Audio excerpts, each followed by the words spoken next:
you for this day. Thank you for the day. Thank you sa life. Thank you sa life. Thank you sa mga naman. For ko yung bal kung ano to ni mo on sa mga adlaw. Ikaw kilala ko ano ang mga manang kagamaton niya manong.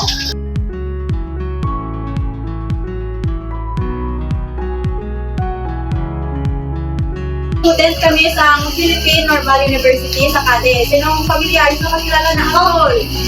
Sa Cadiz na sa school, sa Cadiz.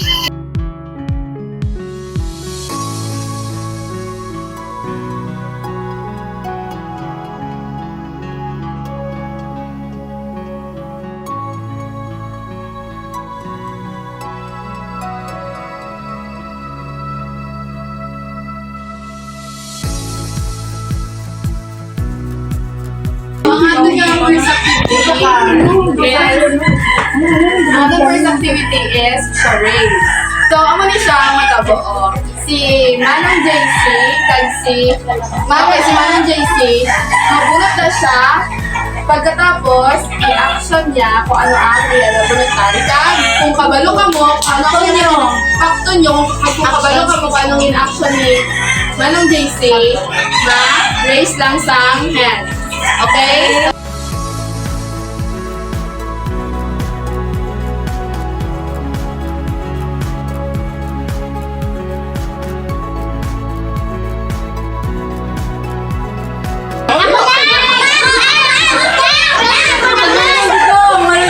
I-listen carefully kag eyes on me.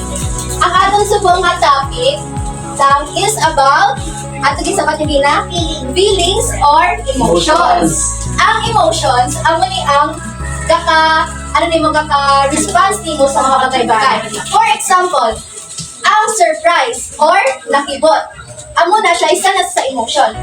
Example sang surprise or nakibot. Kamu be, ano?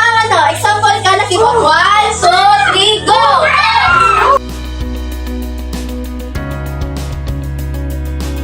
Amo na siyang response is emotion. Surprise, nakibot, nahuya, nangakig, nakulbaan, pagsubo. Emotional, na-curious, nakalipay, or naluod.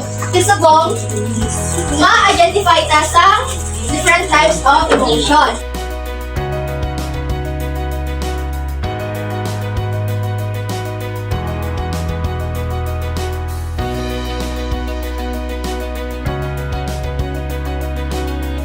Third is discuss. Ano na rin discuss? Nalood. Lood. Very good. Lood. Fourth, Taba. anticipation. Ano ang anticipation mo nga? Nagulat. Ito ba anticipation mo na rin? Pag-asa.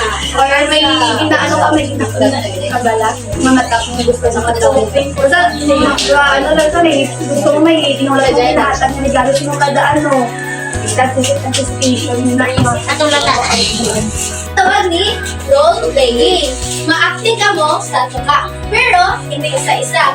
By group. So group yourself into 3 or acting. Basta mapakita ang napian emotion. For example, ako angry. Agad! Lagi na nung Napakita ko angry? Napakita ko ang ka-acting ko? Amo na dapat ang role playing.